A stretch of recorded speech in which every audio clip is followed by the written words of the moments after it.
So, hello everybody. Can you hear me okay? Yep. All right. My name's Gillian Willis. I'm currently the research facilitator for the School of Geography and the Environment at Oxford University. I'm delighted to welcome you all to this session, Measuring Impact, Learnings from the Third Sector. Now, what do we really want to get out of monitoring and evaluating impact? I have to say, over the last 4 years of my career, where I've been largely preoccupied with impact case studies for the ref submission, that's a question that has puzzled me a lot. So I'm here today to learn from two people from outside academia. I'm delighted to welcome Ed Walker from Hope into Action UK and Emma Roberts from SocialQual, and they are going to give us their experiences from outside academia, from the charity sector, and from evaluating impact. So Ed is going to kick off first, and he is going to talk for about 20 minutes. We're handing over to Emma, and then we're leaving plenty of time for your questions and suggestions.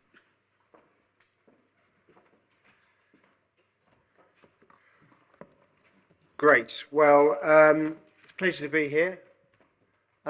You'll see I work for an organisation called Hope into Action. So I just want to be really clear about why I was invited to this. Is because, and I think this is genuinely what happened, great minds think alike. So great minds thought up this conference called Hope into Action. And then someone said to them, but do you know there is a charity called Hope into Action? That may be a bit difficult for them. So someone very apologetic phoned me up and said, we're really sorry, but how do you feel about, would you mind if we keep going? This should not be going up. Stay. Anyway, I couldn't care less, but I was delighted to get a free trip here and talk to you about it. So what I'll do is I'll talk to you a bit about Hope into Action, and then just so you have a sense of us. This thing's got a mind of its own. Shush, stop, it's like my dog. Sit. I'll keep an eye on it. I'll talk a bit about us, and then I'll go into what we do about monitoring and evaluation and what I think the use of it is with us. I'll try and keep these things under control. Okay, good. So listen, my background is I spent my first 13 years of my career. Is there anything I can do about this, or do I just keep? I'll keep it there. I spent the first 13 years of my career, the first 10 years of my career overseas as an aid worker in conflict zones in Africa. And I kind of came back from there and found myself with a job in Peterborough. And I'd kind of, I guess I was a Christian, and the verses that spoke to me most abroad were from Isaiah 58. Isn't this the kind of worship I've chosen, to loose the chains of injustice and set the oppressed free? And I found myself thinking, how do those verses apply to me in Peterborough? And then I was playing on a playground with my first daughter, and I met someone who kind of, if you'll excuse the phrase, looked a bit like a tramp. But he wasn't a tramp because he's quite clean shaven. So he kind of fitted the image, but not quite. So I got speaking to him, and his story is the same story you hear hundreds, if not thousands of times every month in this country. He had left prison that day. And at the point of leaving prison, he was looking for a fresh start. He was full of determination. As he left the prison gates, the prison officer said to him, "We'll see you back here in 3 months' time." At that point, he realised, actually, I've got nowhere to go and no one to go to. So when I met him at 11 a.m, he was halfway through a bottle of something very strong, and I said, well, let me help you. I'm sure there must be a hostel in Peterborough. No one would take him in Peterborough. No one would take him in Norwich. I said, well, where were you before you went into prison? He said, I was in Cambridge. So I said, why don't you go back to Cambridge? He said, if I go back to Cambridge, I will end up surrounded by the same old people, doing the same old things, and I will end up back inside in 3 months' time. So I had no option as an individual but to leave him there, feeling two emotions. One, disempowered, and two, a sense of anger that the churches in this city, not one of them was doing anything to give the homeless a home. Where I stood, there was a dozen churches within 1 mile of where I was standing. Not one of them, despite all their worship, all their Bible studies, all their preachers, all their sung worship, had done nothing to give the homeless a home. So I didn't think that was good enough, and I guess after a while I thought about it. My wife and I were using inheritance. We bought a house, we partnered with my church, and I went into the local prison. I met someone who had nowhere to go on release. I met him at the gate. I took him into that house, as well as a recovering heroin addict, and Hope into Action was begun. And the idea is this, essentially, that that guy had nowhere to go on release because he had no one to go to. If I came out of prison tomorrow, my wife says she'd still have me back. If she wouldn't, I've got 2 parents, I've got 3 siblings, I've got a close network of relational richness that prevents me falling into a physical poverty. I can probably not relate to what it feels like to leave prison and have no one to phone up. And of course, if we don't phone them up, we're not there, the drug dealer's there, or whatever it is. And in every church is a standing community filled with people trained to love their neighbour who ought to be good at providing the poor wanderer with shelter. Does that make sense? That's the kind of introduction so far. So that led to, that kind of fell into Hope into Action. We enable churches to house the homeless, and this is where we are now. We now have 102 church partners working in 36 cities, including Warrington, which is where Emma harks from.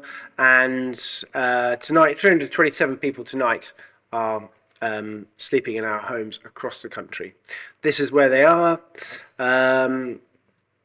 And if you come from somewhere where they're not, I'm very interested to meet you afterwards. And if you know anyone engaged in churches or the council, we'd love to work with you and see if we could get Hope into Action going.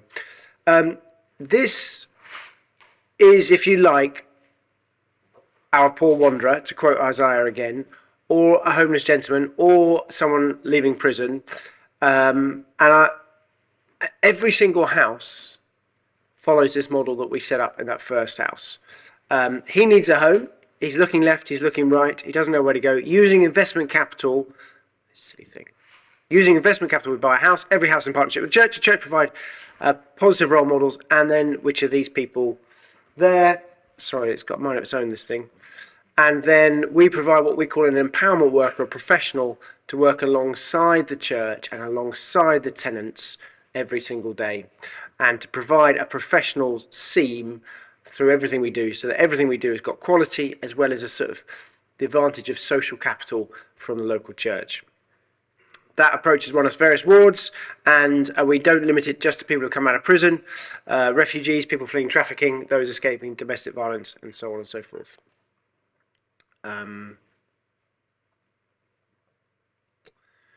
Yeah.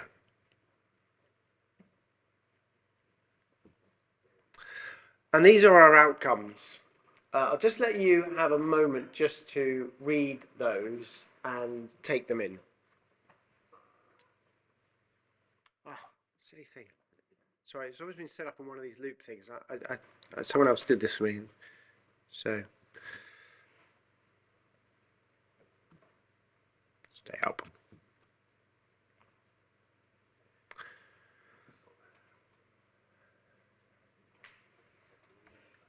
Okay, we'll leave it like that. So a few things. Going back to Isaiah 58, it says in there, this is the kind of worship I've chosen, to break every yoke. And if you go back to that guy who's sitting on the bench, you could have had someone from probation who came up to him and said, you need to stop your criminal behaviour. You could have had someone from food bank saying you need some food.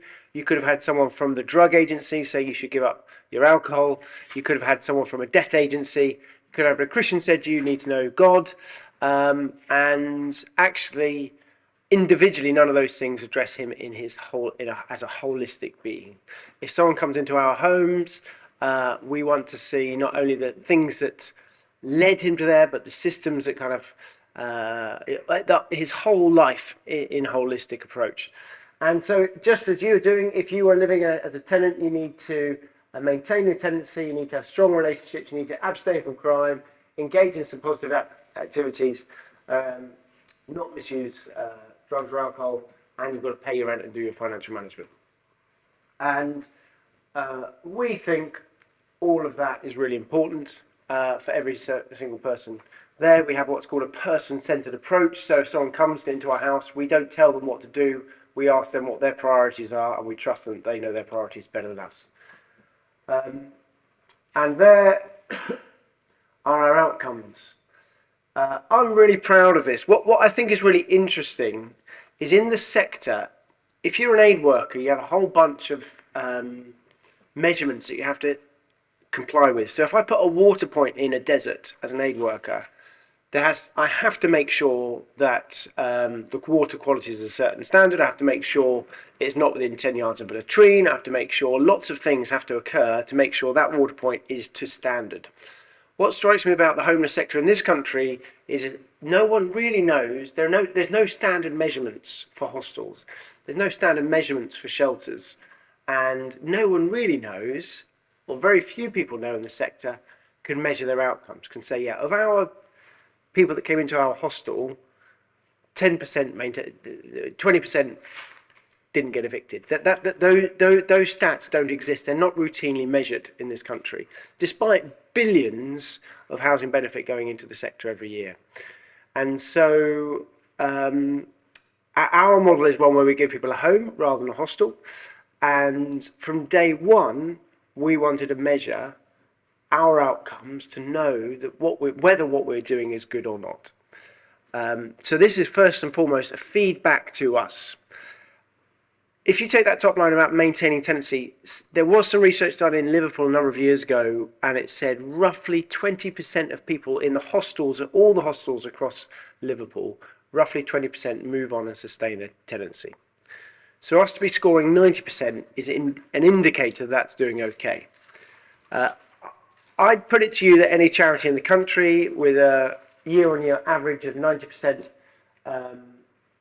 abstain from crime, or let's say 86%, all those that have been in jail don't return to jail. That is a really good statistic.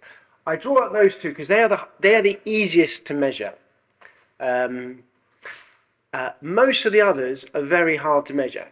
Drug misuse, people could lie to you. Social relationships, that's qualitative. Volunteering, that's perhaps a bit harder to measure. Financial management, again, have they paid off their debts? Are they paying their rent? You can measure those reasonably well.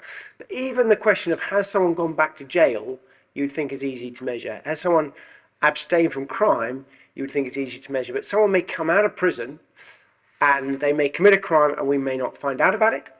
They may commit a crime, get convicted for it, but not get put down again. That happens often with us because they realise the support they're getting is very good. Or they may have committed a crime before they went to jail and it caught up with them after they came out and they're convicted for it and they go down for it. So even a statistic as hard as that has a whole bunch of kind of greys and challenges in it. We're really clear. It's do they actually go back into custody? If they go back into custody, we put it down as they're back in.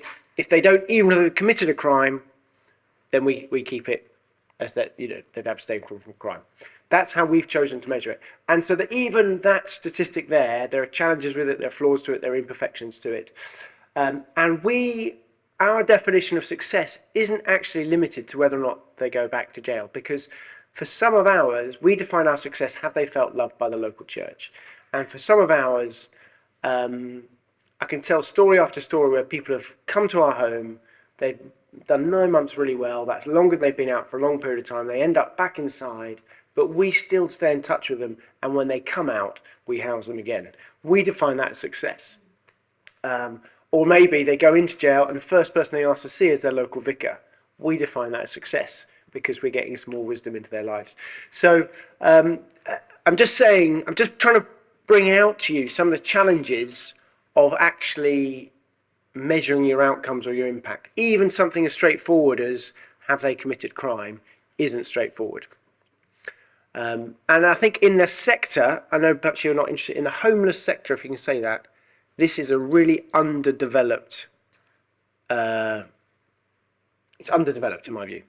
The government gives us billions of pounds worth of money through housing benefit and doesn't really measure it. One thing it used to do is say, have they moved on positively?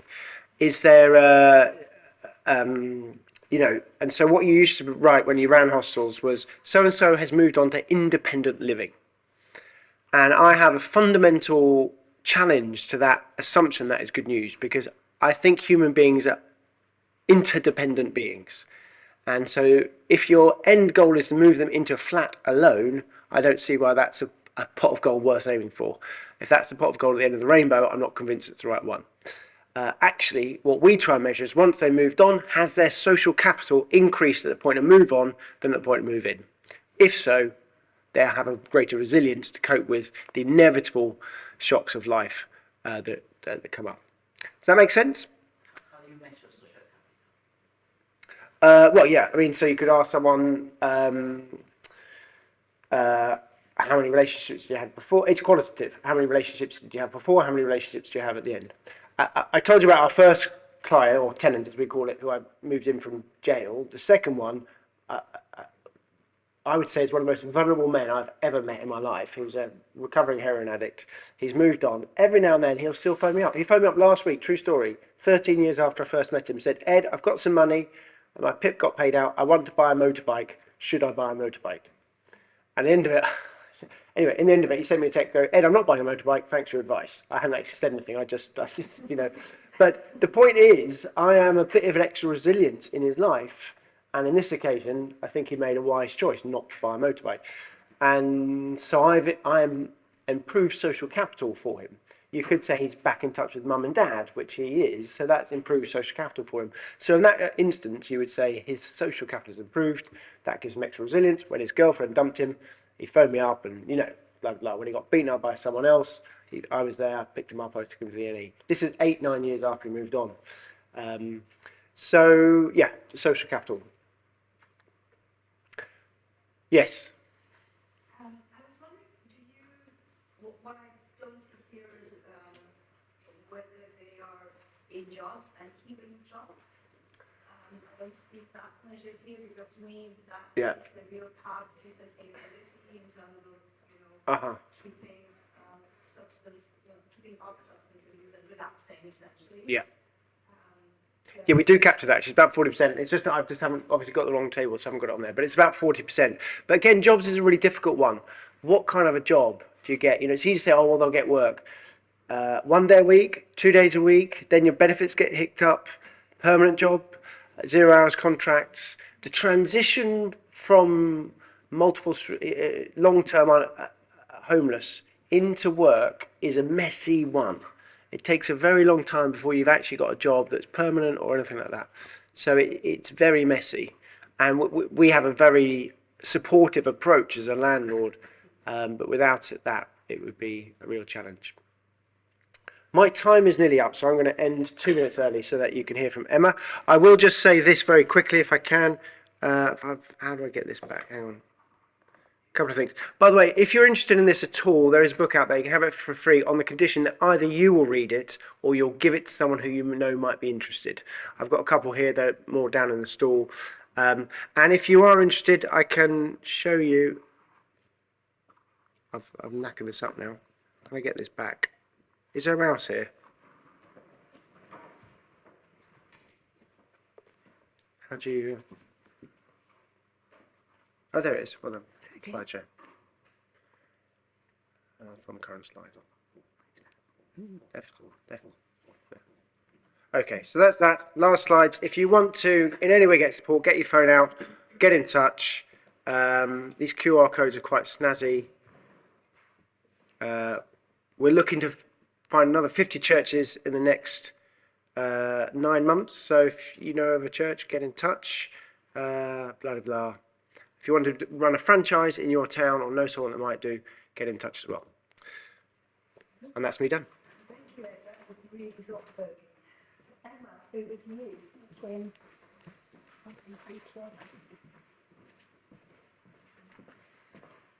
Right, good morning. Thank you for having me. I'm Emma Roberts. I am an external evaluator. Today I'm going to be talking about observations and reflections that I have had as an external evaluator of charity programmes. Just to be really clear, I'm not talking about one particular experience or one particular charity. It's more the trends and themes that I've noticed and observed as an evaluator over the past 18 years or so. I've worked with a lot of national charities, the likes of Age UK, British Red Cross, Macmillan Cancer Care, a lot of local charities where I live in London, and a lot of funders as well, the National Lottery funded programmes, Comic Relief funded programmes, Children in Need funded programmes. So I've worked with on over 40 evaluations. The vast majority of those have been with charities, and that's what I'll be focusing on today, charities based in the UK. I've also worked with arm's length government bodies, central government and local government, but the focus of my talk today is on the work I've done in the charity sector. To give you a flavour for the sorts of programmes I've evaluated, it's a real diverse mix. So I've worked on evaluations of programmes to support young people at risk of exclusion from mainstream education using boxing and martial arts. I've worked on evaluations of programmes supporting families who've got a cancer diagnosis in their family.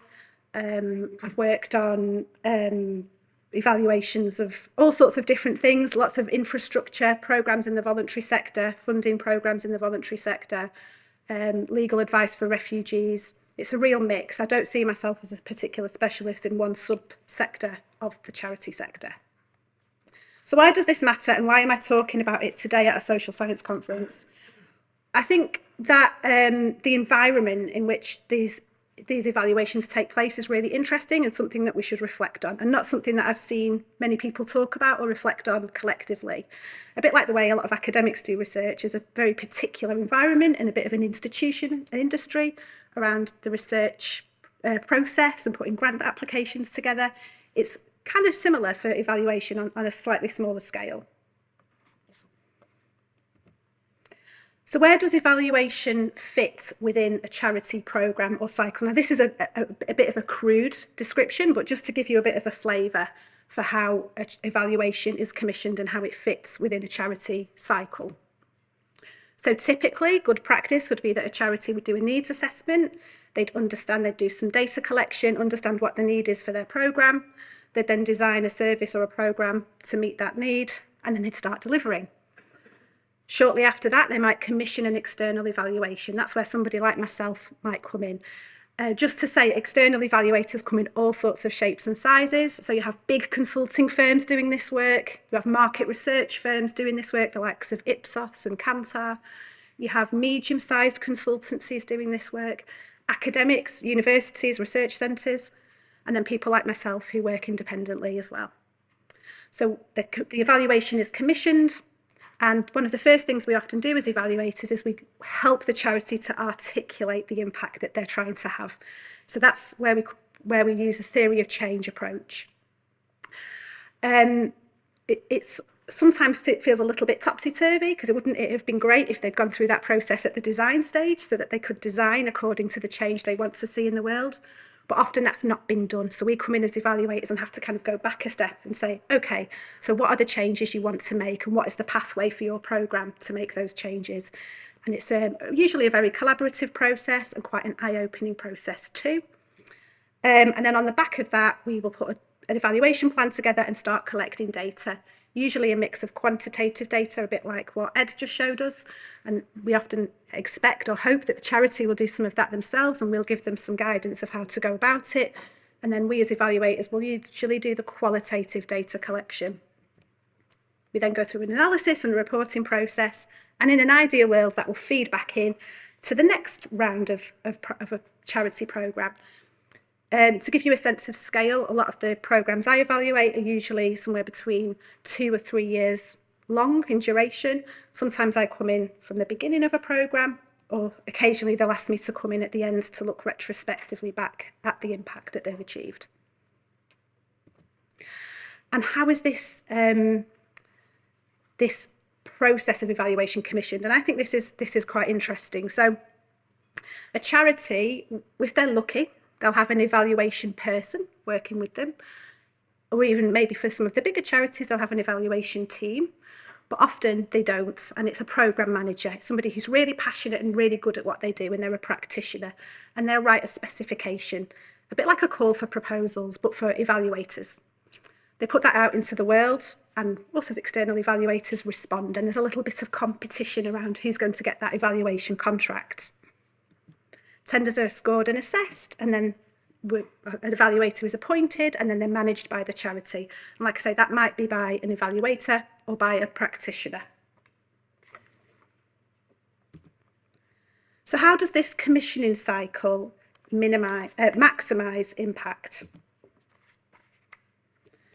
So, okay, there's a little bit of competition. It's quite a flooded market. There's quite a lot of people out there claiming to do evaluation. And that can be really great for charities. It means that there's good value for money, there's competition, they're able to get lots of ideas and lots of proposals through the door. It also means that you want your evaluation methodology, your proposed methodology, to look a little bit different, try new things, take a risk and stand out. So that can be really good news for charities who want to measure their impact and get good value for money. It also means that programme teams are able to find a good fit. Often they don't have these evaluation skills in-house within a charity, so they're able to bring it in for specific projects and services, so they can get a really good fit, a really good person or team to work alongside them. In theory as well, this can be a really fair and transparent process. It means that anybody can put themselves forward and say, I'll help you to evaluate your programme. And in theory, that's really great. But there are a few issues with that. I've put a question mark next to the bias because I think some of the bigger consulting firms are much better placed to sort of write these proposals and respond to these needs. And also it provides kind of fresh pair of eyes on a charity programme as well. That can be really welcome. And there's also a bit of cross-pollination that goes on. So because most evaluators, in my experience, work across different sectors. So we might be working on a programme with young people, with older people, with people who have long-term health conditions, lots of different sorts of research areas. There's sometimes methods and tools that work really well in one area that can work well in another. So there's a bit of cross-pollination that can happen there, and that can be really beneficial for charities who are often very focused on their day job. So how does the commissioning cycle hinder impact? So one of the big risks that I see is that a lot of charities are, because of the conditions that they receive their funding, they have this sense of needing to do really well and tell good news stories to their funders and to report positive news stories, positive numbers to their news stories. And that's a bit of a performative culture. And one of the risks, I think, as an external evaluator, because we're contracted by the charity, is there's a bit of a temptation, I feel, for charities to appoint evaluators who will help them tell those good news stories. So that's a real risk. Also, some badly written specifications out there as well. If somebody who doesn't really understand evaluation has written a spec and is asking for somebody to help them with evaluation, it really shows.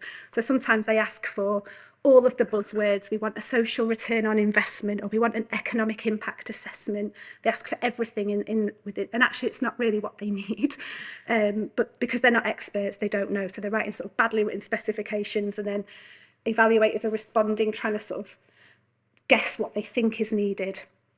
Well, the other thing that I see as well is that charities can be very specific in what they want. So we want you to run this survey at this point in time, interview this many people, and that really limits the creativity of the evaluator, who maybe has some other ideas, other approaches for measuring impact that don't always fit the brief. Scoring criteria, so it's not always clear how charities appoint their evaluators, what criteria they're using. I have seen recently a specification where they said they were scoring 100% on price, which suggested they were just going to give it to the cheapest, whoever was cheapest. So which was I thought very high risk, because somebody could go in and offer to do it for 10 quid. Does that mean they're going to get the contract? But I did ask that question, and they were adamant that that's how they were going to score their proposals. So there's some dodgy. Something a bit dodgy going on there, I think. And also, does that really lead to impact? Are you really going to get the most out of your evaluator if you're just going for the cheapest option, or you're just going for, if you're not clear about what it is you're looking for from your evaluator? And the other risk, and again, feel like I'm seeing this increasingly, is a bit of an outsourcing of the responsibility to learn. So it's like we've got an external evaluator, they're doing that, they're collecting the data, they're doing that analysis. We as practitioners don't need to worry about that now, but actually I don't think that's the right way. I think everybody delivering charitable programmes has a responsibility to reflect and to learn, and there is a risk that you outsource it to somebody external and feel like, well, that's being done over there, rather than something that everybody has a responsibility to do together. Final risk is who owns the findings. There's a little bit of a tension when it gets to the reporting phase, because quite often the charity, in fact nearly always, the charity will want to review any draft reports before they're made public, and there's often a little bit of pushback when there's some bad news or even slightly critical news, and that can often be a little point of tension of, well, who is authoring this report? It's us as external evaluators, but you're the ones paying us to do it. So there's a little bit of tension to be managed around that. And that it can get quite messy.